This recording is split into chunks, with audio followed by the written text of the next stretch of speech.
versículo 10 y 2 y 11, dice: de modo que David no quiso traer para sí el arca de Jehová a la ciudad de David, y la hizo llevar David a casa de Obed-edom Geteo. Y estuvo el arca de Jehová en casa de Obed-edom Geteo 3 meses, y bendijo Jehová a Obed-edom y a toda su casa. ¿Cómo estamos, hermano? Dios le bendiga. Hermosa la palabra de nuestro Dios que nos enseña aquí acerca del arca del pacto, que era llevada por David. Pero ¿por qué llevó el arca del pacto y la dejó en la casa de este hombre que no era del pueblo de Dios, no era judío? Bueno, ahí en el capítulo 6, al comenzar, vemos cómo David intenta llevar el arca a Jerusalén, pero como esto era la llevaban en un carro nuevo, siendo que Dios había dado instrucciones pues de que no se transportara de esta manera. Y en el versículo 6, usted puede leer estos versículos del capítulo 6 del segundo libro de Samuel. Dice en el versículo 6 que cuando llegaron a la era de Nacón, Usa extendió su mano al arca de Dios y la sostuvo porque los bueyes tropezaban, y el furor de Jehová se encendió contra Usa, y lo hirió allí Dios por aquella temeridad, y cayó allí muerto junto al arca de Dios, y se entristeció David por haber herido Jehová a Usa, y fue llamado aquel lugar Pérez Usa hasta hoy. Y temiendo David a Jehová aquel día, dijo: ¿cómo ha de venir a mí el arca de Jehová? Dice la escritura que David tuvo temor porque había Dios eliminado a Usa. Si Usa no quería hacer nada, solamente quería detener aquel arca del pacto para que no se dañase, porque iba a caer, pero más sin embargo lo aniquiló nuestro Dios, y por eso tuvo temor de llevarla hasta aquella ciudad, pero se quedó ahí en la casa de este hombre Obed-edom por 3 meses. Fíjese que primeramente habrá algunas personas que pues no sabrán qué es esta arca del pacto.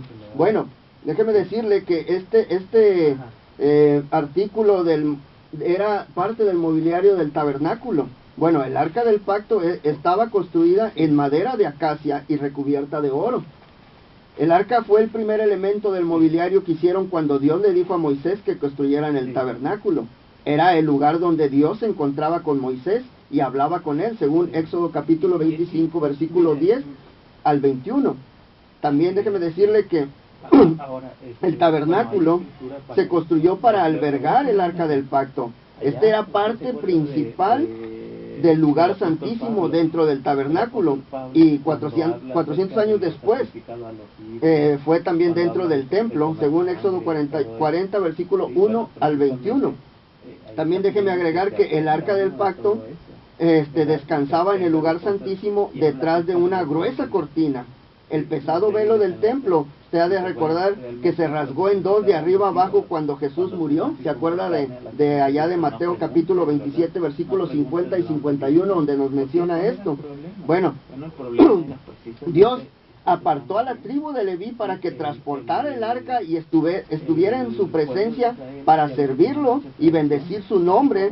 Solo el sumo sacerdote tenía permitida la entrada al lugar santísimo, e ingresaba una vez al año en el Yom Kippur, el día de la expiación, para ofrecer sacrificio y rociar con sangre en el propiciatorio para expiación de los pecados del pueblo, según Deuteronomio capítulo 10 versículo 8 y Levítico 16, y también Éxodo capítulo 37 versículo 6 al 9 nos menciona esto. ¿Qué era el propiciatorio? Bueno, el propiciatorio se colocaba encima del arca del pacto y contenía 2 querubines alados enfrentados.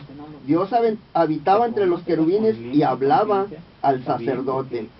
También encontramos que unas listas en la escritura que detallan el contenido que tenía el arca del pacto. Allá en Hebreos capítulo 9 versículo 4 dice que el arca contenía las tablas de piedra con los 10 mandamientos, las tablas del pacto, un recipiente de oro, urna con maná y la vara de Aarón que reverdeció.